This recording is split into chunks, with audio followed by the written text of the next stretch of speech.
Okay, good afternoon, everybody. Our panel discussion this afternoon will be on intelligence-led rapid recovery. And the guests on my panel this afternoon are Adam from CrowdStrike, Bernard from Baker Tilly, Aaron, also from CrowdStrike, and Jason from MOXFIVE. So if I could ask each of you to, do a brief introduction, and then we'll get into the discussion. Sure. Hi, folks. This is Adam Cottini from CrowdStrike. I've been with CrowdStrike since 2019. Have a huge, very long, extensive career in cyber insurance and came over to CrowdStrike to manage the legal and insurance verticals. Hey, everybody. It's Regan from Baker Tilly. I've been in cyberspace for around 6-7 years.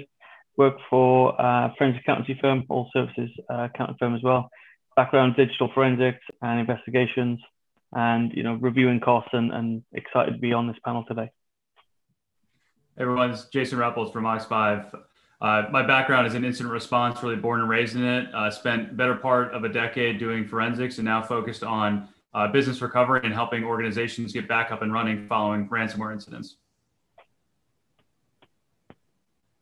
Okay, excellent.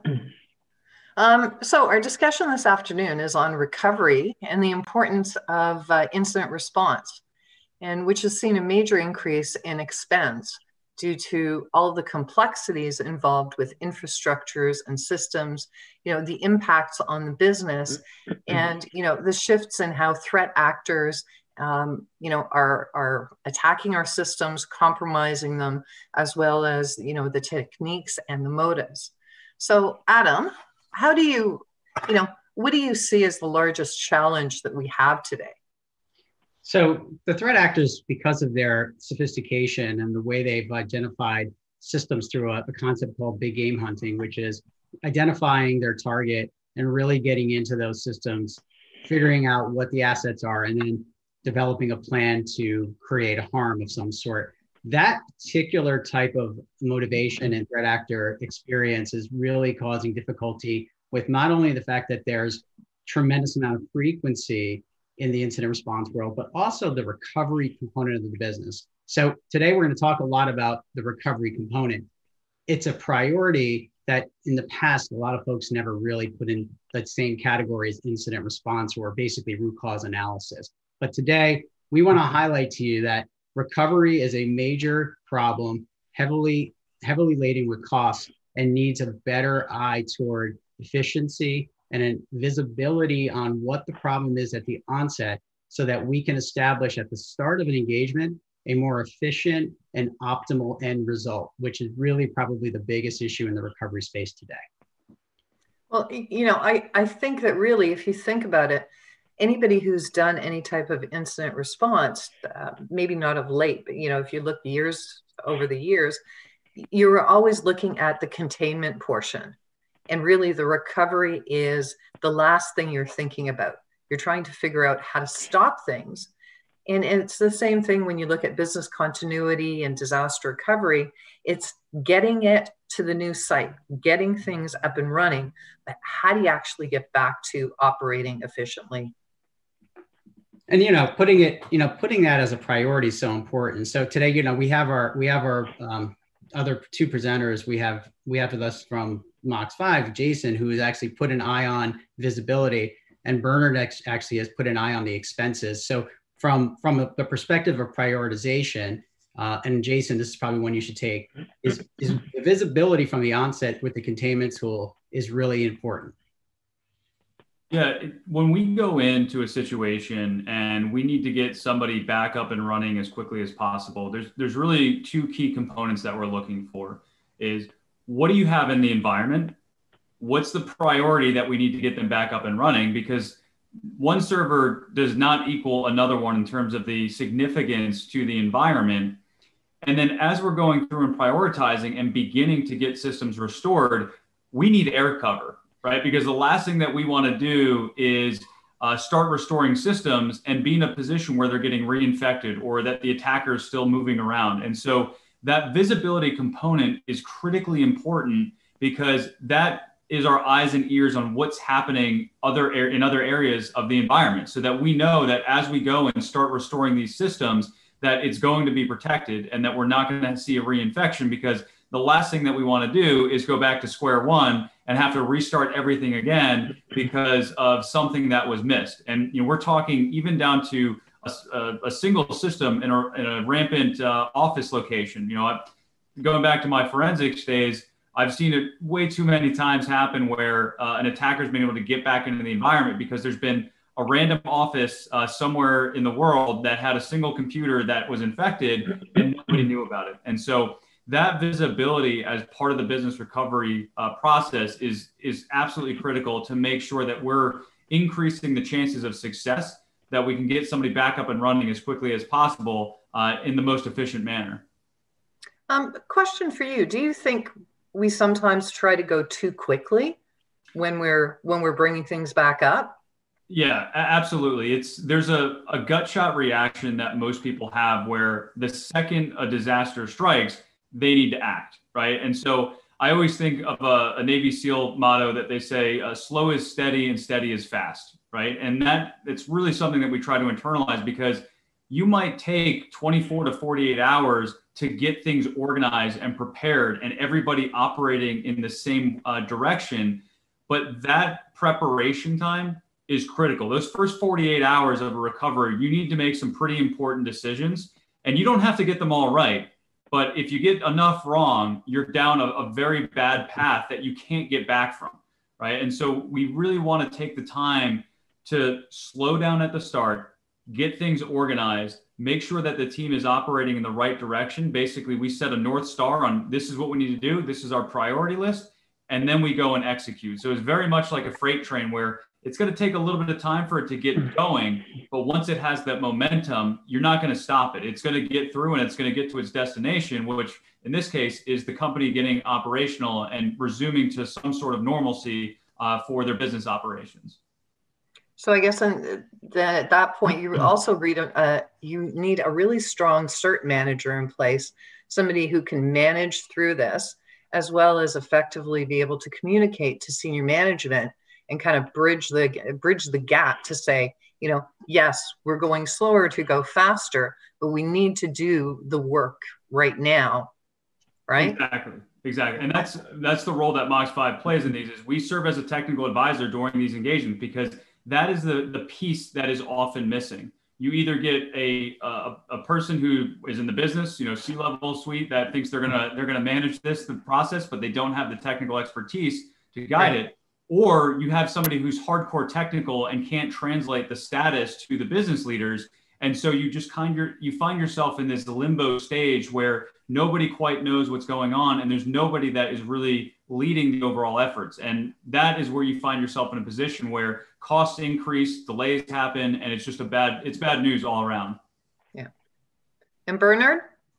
Yeah, it's interesting because, we're often engaged after the event has happened. So, it's quite rare that we get involved, when the crisis is actually happening. So we often see the disconnect between the business and the way it needs to recover from the incident, from a brand reputation, from a recovery standpoint, to start trading immediately. They want to be seen to be reacting quickly. So as Jason said, that's not always the best course of action, because you could be spinning up the environment to you start trading and getting your sales in and getting your customers back online, etc. But all you're doing is making things worse, because the attacker might still be in your network. The attacker might still have access to all of the confidential information, for instance, that's held within your systems. And you've just allowed them to come back in and get the rest of it that they didn't get before. So taking that step back and really understanding the process that you need to undertake to successfully recover from this incident has completely changed over the last 4 or 5 years. Both Adam and Jason and I, we've been in this a long time. And it's interesting at the outset when you and Jason, Adam were talking about the distinct approaches that are taken. It's incident response, it's IT forensics, then you've got the mitigation people, then you've got the recovery people, and then there's whatever else that needs to be done. What we're seeing now is this has to be collaboration. If it's not collaboration, what we're seeing is IT forensics saying, whoa, you can't touch this. Like, go away for 2 weeks. We've got stuff to do. companies sitting there going, I can't sit still for 2 weeks. Like, we've got stuff to do. We need to start selling. We need some money in the door. So it's gone completely into this collaboration mode where everyone's involved now. But the problem is we've all got different skill sets. And with those different skill sets come, problems, because we don't always communicate what we're trying to do as a holistic single approach. We're still in that mindset with, okay, well, you need to do this little bit over here or this little bit over here. And I think that's where it's key that people need to be, doing as much preparation before any incident happens. Do the tabletop exercises, bring vendors in to talk to you about your security profile, do the penetration test, vulnerability scanning as a minimum. You have to be doing more than what we're doing today. Yeah, and I'll just add to that I think it's all a function of this elevated threat environment. When you look back several years ago, it was pretty acceptable to just take a normal course of action. But now that you have an elevated threat environment driven by motivations and a desire for the threat actor to do more damage and to do it in a more sophisticated way, you have to elevate your recovery conversation to the same level that most people elevated their forensics. It's like, folks are saying, hey, let's get a forensic investigation done at the onset. Well, wait a minute.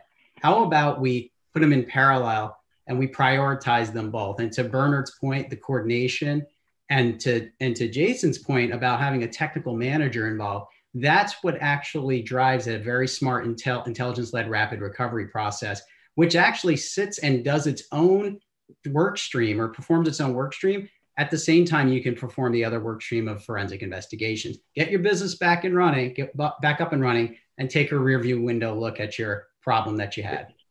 Yeah, and I was just sorry, Sandra. I was going to add one more thing to that. Is it's very evident in the majority of cases we get involved in is they don't know where their critical applications are. They don't know where their backups are. They don't know where anything is, and then suddenly it's gone. And you start speaking to people like, okay, where's your backups? And like, Azure. And it's like, okay, yeah, but where? How are you accessing these? Well, we go to this portal and we download it. Okay, can we try and go there? No, it's down. So what are we going to do? And it's those questions that are asked after the event, which causes, costs to go through the roof. Multiple vendors coming in trying to, provide their services and their expertise. And that's where, you start getting duplication of efforts. And then that's where this cyber event becomes a mess, because the due diligence, the preparation, the planning hasn't been done. And without that, it becomes a nightmare. So the key takeaway here is make sure that you have a plan in place. Make sure you've done your tabletops. Have inventories of your applications, of your data, of your backups, everything that you have from a critical asset perspective. An asset being people, process, technology. So then you've got all of that in place. You've exercised it. Traditionally, the theory is you get compromised. Let's rebuild everything. You've got to rebuild the entire infrastructure. You have to rebuild applications. You have to rebuild absolutely everything. But, from your perspective, how is that now changing? So I'm going to start off with this one, and then it's going to be a handoff to my fully more technical folks. We believe, and this is a CrowdStrike sort of concept that we've been kind of trying to put out as a philosophy, that an intelligence-led rapid recovery is a process that we define as using smart folks with intelligence to identify the issue, have the visibility with the technology to take an environment and bring it down to a scope that's reasonable, so that you can identify the parts of the conversation, the parts of the environment that can be addressed through technology and expertise, and then the other parts of the environment that may need additional handholding. So what we need to realize is that the threat actors themselves, when they perform their attacks, they're actually parceling out their skill sets. Some are gaining access to environments and then selling off that environment, ransomware as a service, for instance, right? Well, the attackers are using their skill sets to their best advantage. The recovery process should use people with the appropriate skill sets. Some folks in recovery phases of the conversation say, hey, let's tear it down. Well, now let's go out and find someone who knows how to do it differently. So our desire is to say, identify with the vision and the technology that we discussed previously, and let's take a scope of that recovery and put it into its appropriate buckets. And Jason, you have a really good way of articulating these appropriate buckets. Yeah, so when we look at the general guidance that people are given, and this is by other technical firms that just aren't as experienced in responding to ransomware, it's, hey, the safest way to do this is to just build a whole new environment. And yeah, sure, that is true. That is the safest way. Just like if you have mold in your house, the safest way to remedy that is to tear the house down and build a new one, right? But that's not necessarily reasonable, and it's not a good idea, right? So what we're really looking at is the evolution of how people have reacted to certain types of malware, certain types of attacks has lagged a bit, right? When you think back even 10 years ago, it was, hey, I got a virus on my system. I'm just going to rebuild it and I'll be back to business and everything's okay, right? And even with some of the early ransomware infections, it only impacted one or two systems. So it was like, hey, all right, well, I'll just rebuild that and be back to business again.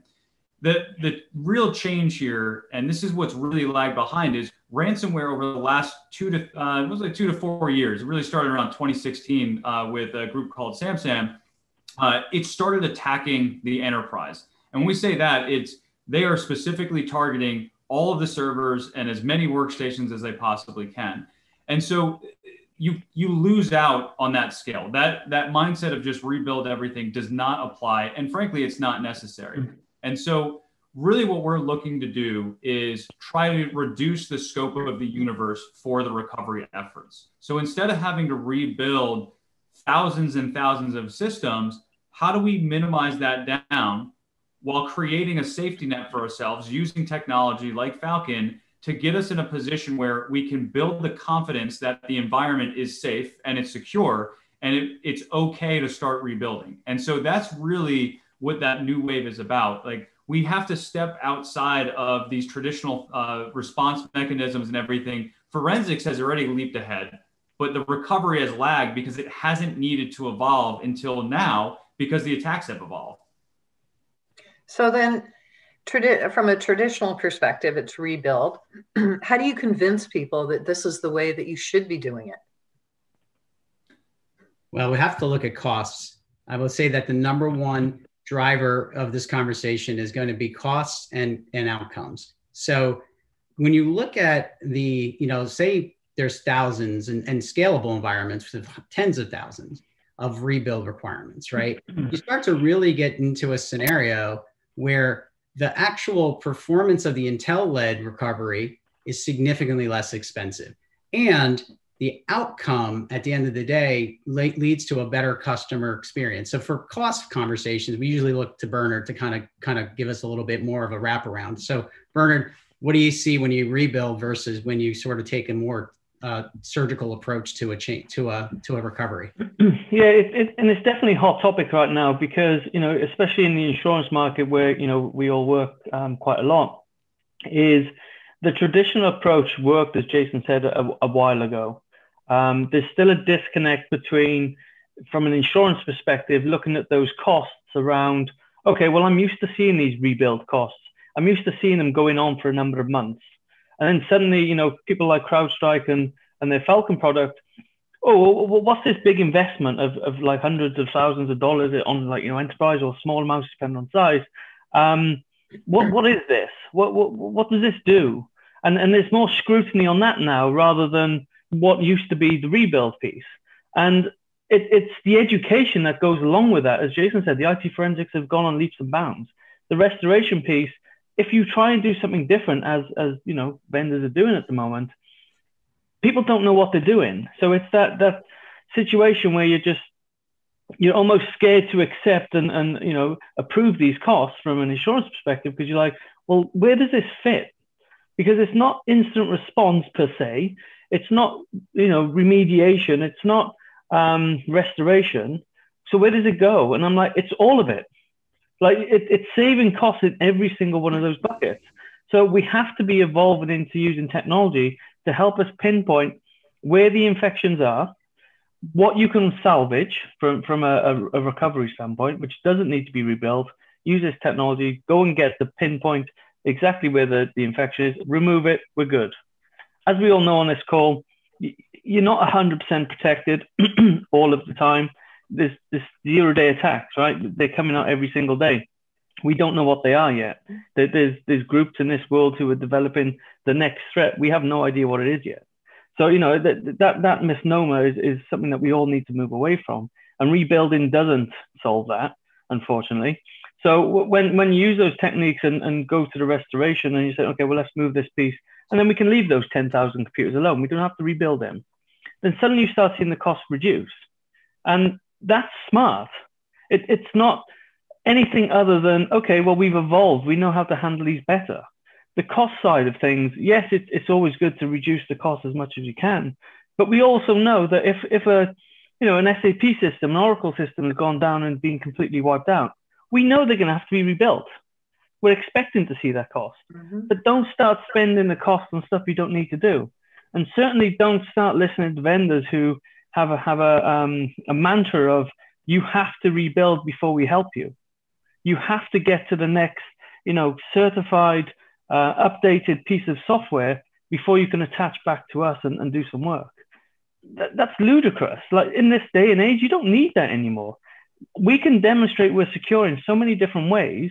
You don't have to keep tearing everything down and rebuilding everything. It's unnecessary. It's unreasonable. It's not needed. And the teardown and rebuild concept, it sounds horrible. It's, in some cases, as Werner just said, you will have to rebuild some machines.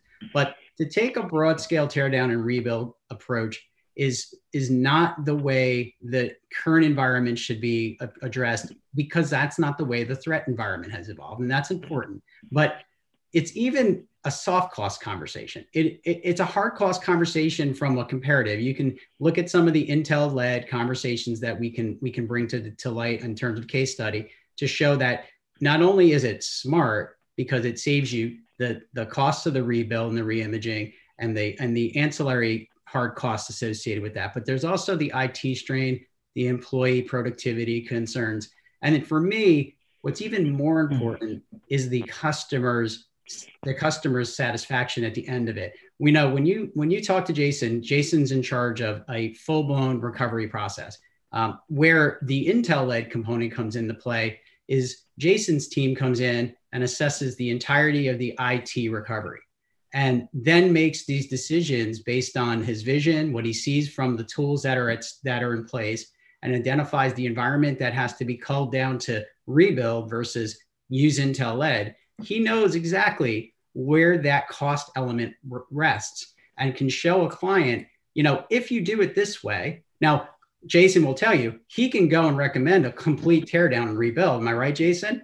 You can, but that it's going to be hundreds of thousands of dollars more potentially, right? And the customer satisfaction level is way low. And you've seen this consistently, where you tell someone to rebuild and a customer looks at you and just says, this is going to be a daunting process. Yeah, because it's interesting and frankly a little sad. Like when we have there's a few levers that we pull, right?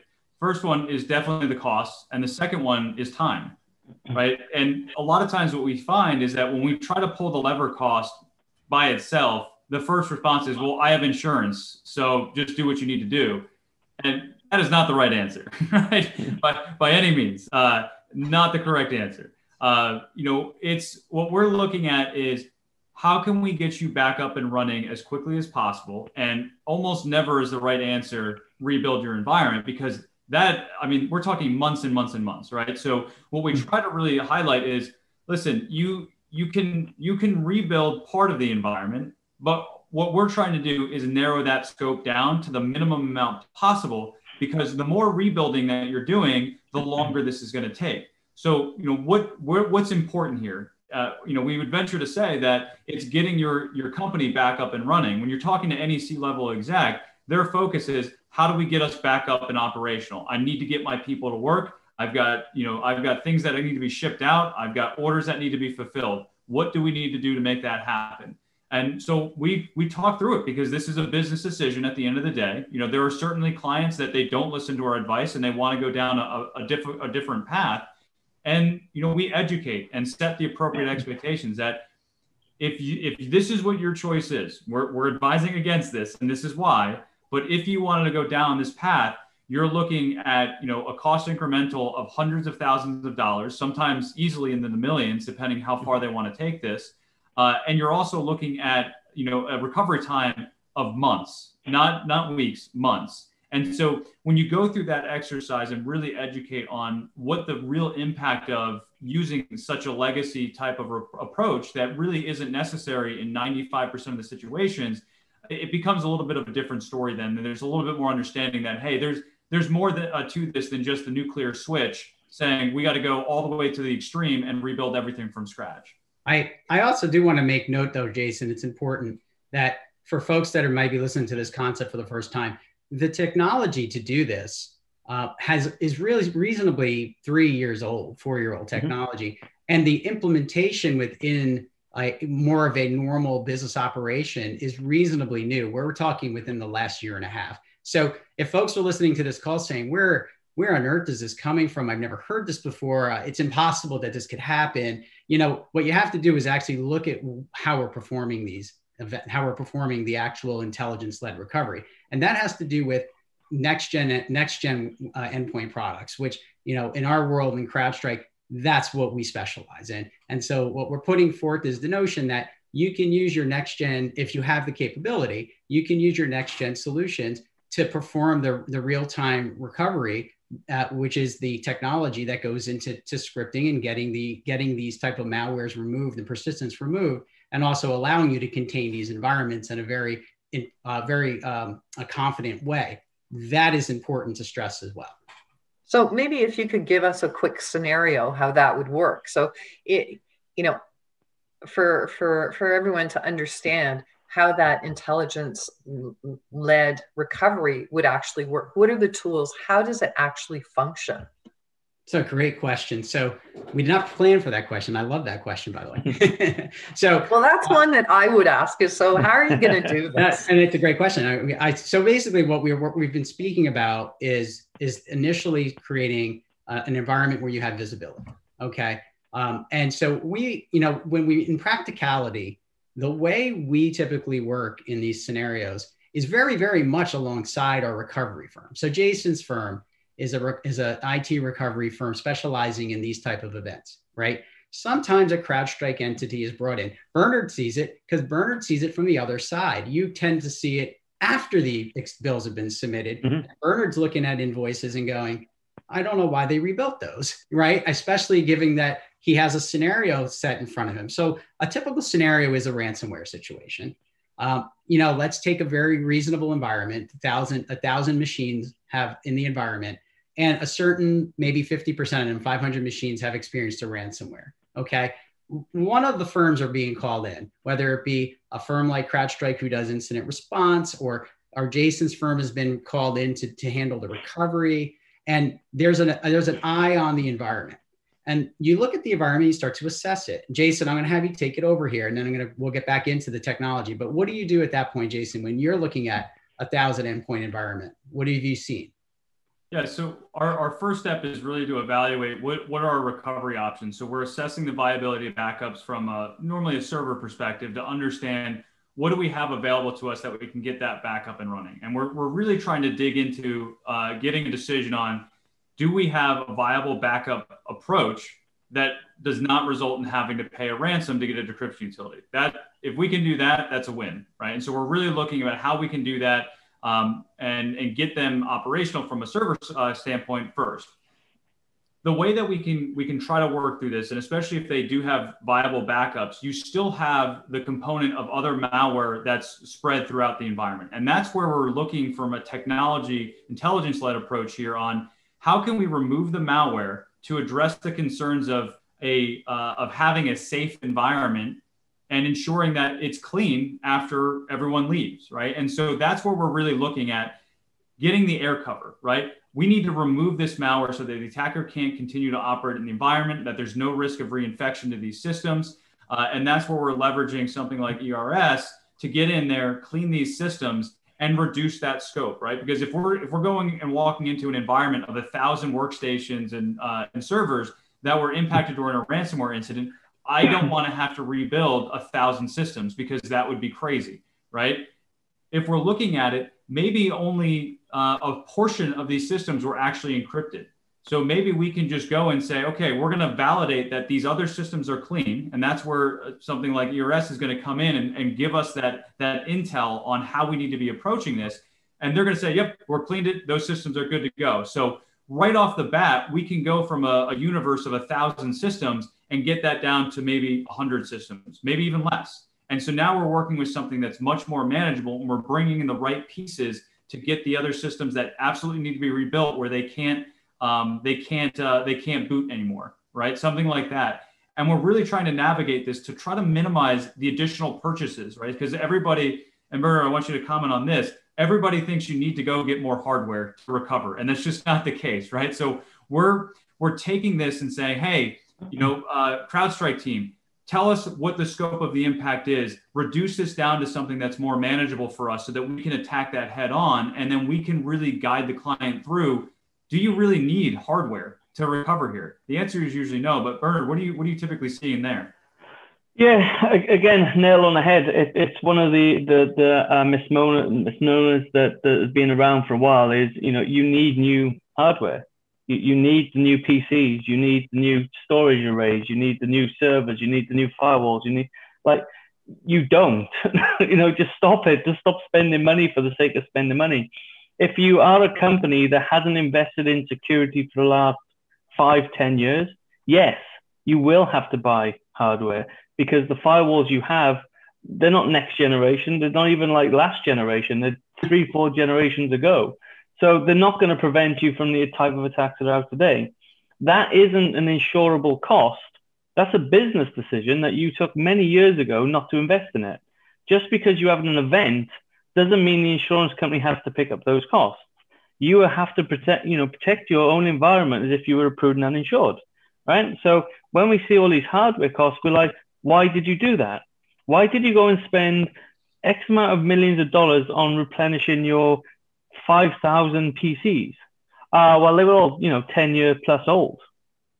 What? Like, why? Why are they? That's the question. Don't worry about the cost at the moment. Let's have a discussion around, your IT hygiene. And that's the problem is people are using this opportunity to go and replenish everything new. And, that there's multiple people at fault. You've got the vendors with their own agenda trying to sell, hardware into the stuff. You've got vendors coming into this who don't have the experience of how to deal with large-scale cyber attacks, like MOXFIVE, for instance. You do still have, smaller outfits come in who are used to dealing with, say, 10, 20 computers and maybe 10, 20 servers as well. And then they suddenly arrive and there's 1,000 servers and 5,000 computers. They're then transplanting their skill set, which they would do on a small scale, to the big scale. And it's like, no, don't. Like, you don't need to do it that way. There's a smart way of doing it. So when we see the costs for hardware, it's always questionable. It's like, why have you done that? And you always get back to the point is the company has not invested in IT over the number of years, and they're needing it because they can't restore to a workable position because they're going to be completely unsecure and just be, ripe for attack again. So yeah, so the cost buckets that we see, it's the software buckets. That's the problem as well. Everyone thinks because they suffered a cyber attack, their antivirus or the behavioral analysis tool of choice is broken. And it's like, well, it's not really. It's either because it didn't know about it, because it's a 0-day attack and nobody knew about it, or it's a configuration issue or an update issue. It's not broken. Antivirus is in my opinion, older technology which has a role because it's very reactive, but it's not proactive. So you start looking at other technologies to give you the proactive preventative measures.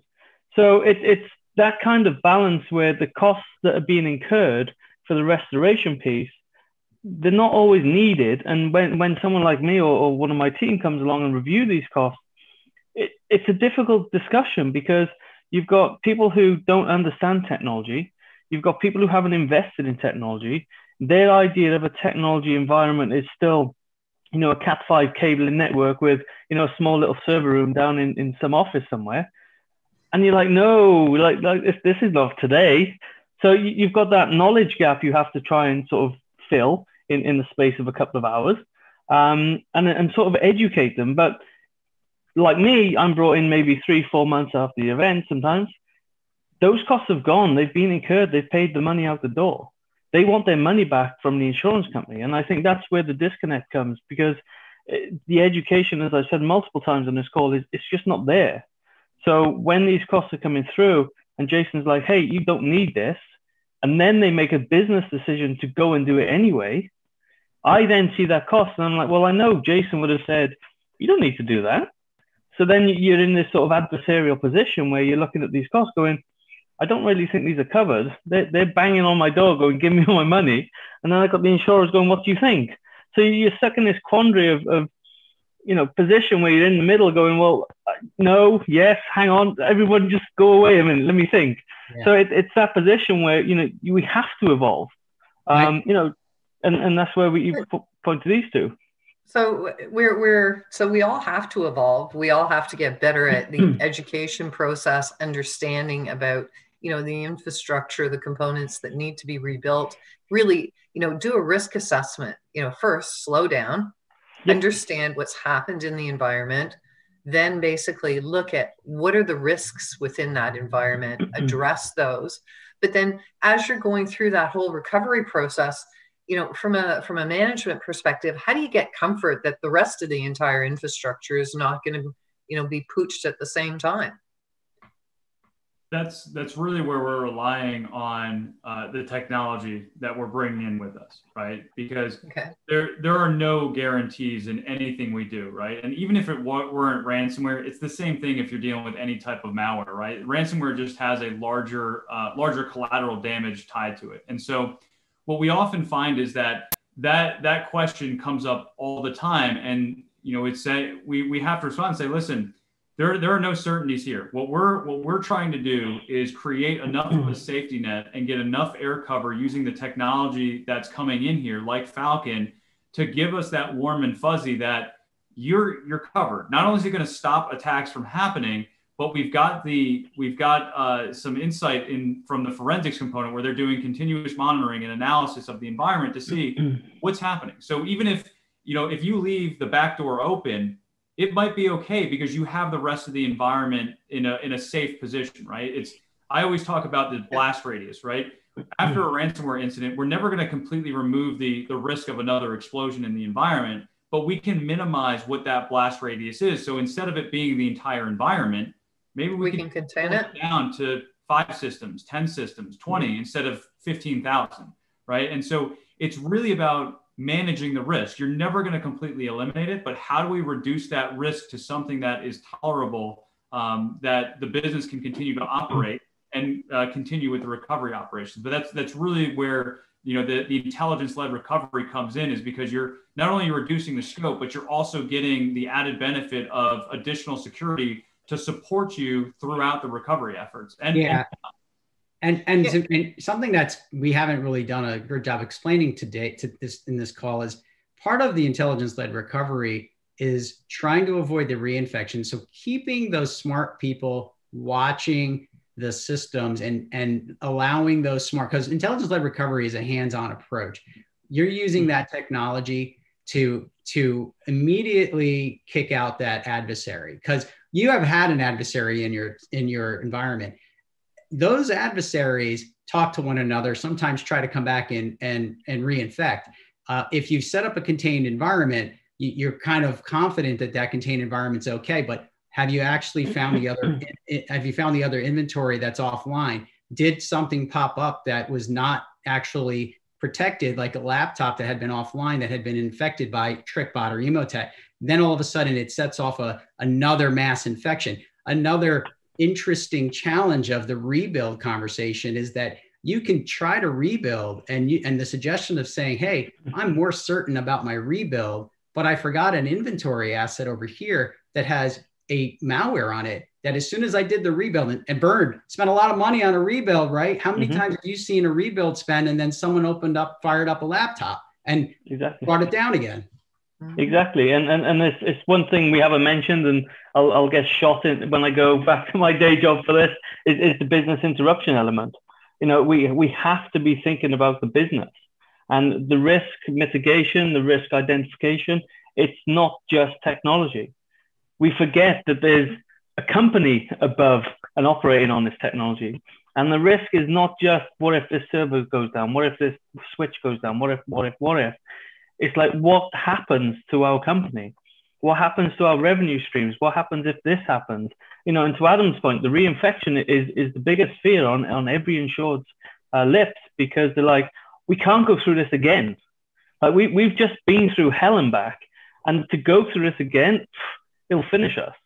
And, you know, finish us means different things in different companies, obviously, but that's a very key aspect you need to be thinking of, is what damage are you going to be doing to your brand reputation? What damage are you going to do to your customers? What's it going to do for your business overall?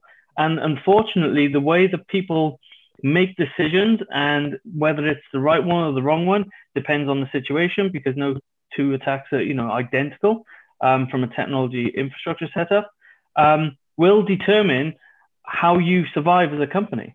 And that is huge. And people forget all of that financial stuff. And, you know, one thing we've started doing is pre-risk reviews, for instance, and getting in before anything even happens from a technology and a revenue standpoint. And, you know, Jason will back me up on this, I think, where we can talk about threats and, you know, and landscapes and vulnerabilities and patches and issues and problems all day long. And people are like, yeah, I've heard it all before. If you attach a money figure to that and suddenly say, oh, well, this vulnerability, if it takes you down for 3 days, it's going to cost you $10 million. And then suddenly it takes a different perspective. And someone's like, oh, did you mention a big number there? And it's like, yeah, I did. You know, if this happens, it's $10 million. And then suddenly like, oh, how much money would you like to invest in that technology, sir? You know, and the IT teams get very excited because that money they've been asking for a number of years and they haven't been able to get suddenly becomes important, because then it's gone that next level up to the business level, not just the IT and technical level. And I think that's very key to manage that. And the people on the call, it's important that it's not just seen as an IT problem. It's not, it's a business problem, and we all have to play our part. Well, it's always part of business. So, you know, it's, I think IT people forget that, you know, the world does not revolve around IT. IT supports the business, but they do rely on the technology. But we're not, you know, most of us are not technology companies. We sell things. We you know, in my case, we lease. Our technology systems support our businesses, not vice versa. But, you know, that we've got a couple of questions. And one question is, you know, rebuilding has always been a daunting process, especially when considering the cost. And this kind of goes into, you know, what steps should a company take to decrease the time and the cost component? Are there some key things that people can consider? And it kind of goes, the same person had an additional question was, you know, what are the most important factors that should be considered for an economical solution? So that kind of ties hand in hand. What should I, as a consumer, and I hate to say that, you know, from a recovery incident response perspective, but we are consumers when we're buying these services. What's my list of things that I should be looking out and asking questions when you're dealing in this type of a situation? So I have, I think there's two ways to look at this question, and I think you can look at it proactively and reactively. So I'm going to take a proactive stab at this, and I bet you, and maybe Jason, you could take the reactive stab at it. But I believe that, you know, what we're talking about here in an Intel-led rapid recovery is actually a proactive solution that in the world of CrowdStrike exists, where we look at the type of threats we're talking about, and we identify them in a minute, we triage them in 10 minutes, and then we eradicate it in 60 minutes. We call that the 1-10-60 principle. And that's a proactive approach. What we're doing and talking about from a recovery perspective is taking the principles of identifying, use and vision, putting context around the situation, and then triaging and then eradicating. And from a true proactive perspective, we would like to see, particularly CrowdStrike, would like to see that our clientele are focused on a 11060 proactive approach. So we're not in a response category, but we're actually doing this on the fly, 24/7, 365. We want to be able to identify that attacker 1 minute into that event. We want to triage that attack so that we can stop that spread and that lateral movement. And we want to be able to say we've eradicated that attacker. We know that for studies that some actors move faster than others. Typically those who practice in the ransomware category will move slow enough that we can meet that principle quite simply. We do know that some nation states move pretty quickly. And if a nation state attacker is motivated, they're going to challenge those principles. But in my opinion, the way to address breaches is to stop breaches, not to let them happen and then hire all of us to deal with the recovery. What do you say, Jason? I want to pass it over to Bernard first, because I know you do a lot on the proactive side as well. I mean, from an IT perspective, like where do you see people really focusing their efforts to try to get the best return on investment there in terms of time and resources? Yeah, and it's a great question, and it's not planted in any way, shape, or form. But it's one of the things where it's not just money that's needed to invest in the preventative stuff. It's time. It's people's time. It's the board. It's the level below them, the risk managers, the IT directors, the CISOs, the CTOs, the CIOs. It's head of HR. It's head of marketing. It's everybody who has as a stakeholder has instrumental knowledge, and they need to bring that to the table, because everybody knows something about the network that somebody else doesn't. And that's key, because when it all goes wrong and something's happened, it's crisis. It's complete crisis management. And IT, unfortunately, have the role of trying to fix it. And we all know on this call that IT alone cannot fix this. It's too big for them. They may not have the experience. They may not know how to prioritize stuff. They're going to have 10 ton of people shouting at them, just fix it now. I need something now, which isn't going to help. So the investment beforehand is not, as I said, technology. It's taking that time to really evaluate your company from a risk perspective and say, where does our assets live? Do we have real good backups? Do we test them? I know that sounds cliche to say that, but it just doesn't happen.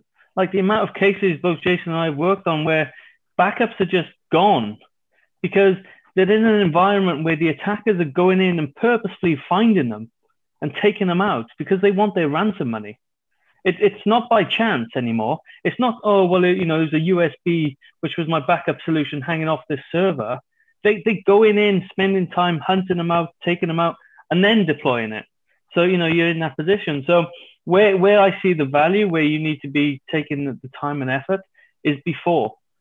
After will happen, regardless of what you try and do.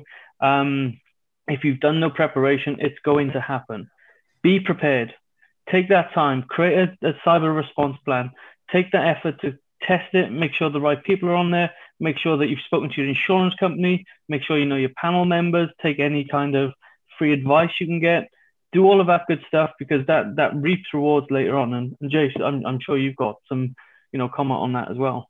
Yeah, I mean, I agree with everything that you said. It's, at MOXFIVE, we do a lot of preventative work and implementing more robust backup solutions, building some more resilient environments, getting security technology in place, et cetera, et cetera. But those are the conversations we want to have, right? How do we prevent you from having the other conversation that we get brought on in where, hey, we got hit with ransomware. How do we get back up and running? And to address the question of, how do you avoid or how do you minimize the need to rebuild?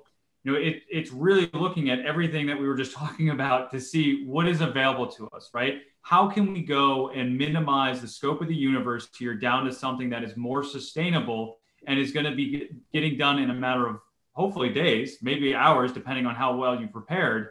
But worst case, weeks or months.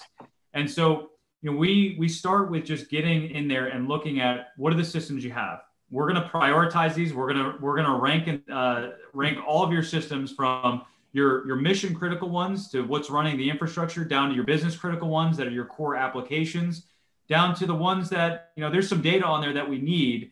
So we want to have those, all the way down to ones like, yeah, we don't need that. Like, that's a test system that Sam set up, and Sam just does his thing, and we can get rid of that and we can move on with our lives, right? So really right off the bat, if somebody's telling us, hey, we have 50 servers in the environment, chances are we can reduce that down by about 10 or so right off the bat, just because they're non-essential servers, and it doesn't need to be part of the day one rebuilds, right? And so it's collecting the right information, having the right conversations to understand what really is mission critical and business critical, because that means very different things to many different people, right? So what do you really need as the bare necessity to get back up and running so we can get you back to business while we deal with the rest of the environment, right? And so that's what we're really trying to do. It's a lot of this, it sounds, I think it just sounds a lot more interesting than it is, like, if you read the stories, but like the bottom line is, this is having a lot of conversations. It's a lot of research. It's a lot of digging to understand what is really available to us to get back up and running. And sometimes that results in having a decryption key. That doesn't necessarily mean that, that company is shameful and like they can't, like, they should have done a lot more. Everybody should be doing more, right? There are very few companies that are doing everything that they need to do to be prepared for ransomware today. I think we're just kind of on the cusp of that. And I know, Sandra, we were talking about this the day before, and you had mentioned the support that your board gives you. And like, I really want you to touch on that, because like, that's the stuff that we want to hear. Like, we want to hear it from the top down that, hey, we're paying attention to this and we want to do something to try to prevent us from being that next ransomware victim. Yeah. Is very, very active. I present on a quarterly basis. And, that's one of the things that's top of their mind is disaster recovery, business continuity, ransomware, whether we have policies in place and procedure.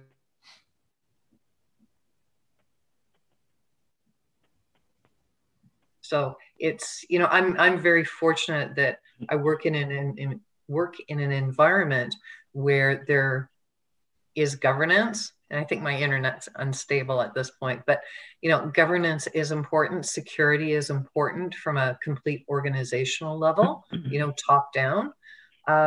So I'm really happy about that. I don't have to roll the boulder up the hill, and have it tumble back down onto me. And so really for me, it's just doing the things that we need to do. And we've got another question, and we have about 7 minutes left. So when the execs are more business orientated and the tech team are more inclined for a top-notch technology, how do you meet expectations on both sides? So you got business here, you got technology here. They have different agendas. How do you make these things work?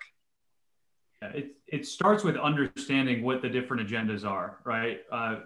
I will be the first one to tell you that I don't believe in the shiny toy syndrome. Like, technology is a great thing, but it needs to be applied in the right situation, right? And that's what we find, is that all too often that technologists are going to say, hey, we need to get all this stuff in here and it's going to fix our problem. We're like, well, let's understand it first, right? And that's why with CrowdStrike, we spent months and months and months developing this approach with them, with the intelligence-led recovery, because it works in the most situations, right? And that's really what we're looking for. So when we're having, and this comes up all the time, it starts with, all right, technologists, let's understand, what do you have available to you? What is it that you're interested in, and what are the use cases that it's really trying to solve, and how is that going to apply to our current situation? And with the business, it's understanding, what are the business requirements? What do you need to get back up and running and secured to ensure that you can start getting some cash flow coming back here, right? And so we kind of serve as like this Rosetta Stone in between the two, where it's, let's understand the needs and the wants from each and separate those out, right? Because everybody has a want during a recovery, right? The business wants to get up and running as quickly as possible. Maybe it's more of a need, right, in certain situations. So we're breaking those out, because there are subcomponents in there, and we try to get granular, understand what are the real needs for the business, what are just the wants, the nice to haves, and same for the technology. And it's putting together a really comprehensive, well, maybe not comprehensive, because that implies that we're taking months to do that, right? But we're putting together kind of a quick and dirty analysis of it, of, hey, here's the cost benefit analysis here. And when I say cost, I don't mean just money, I mean time, right?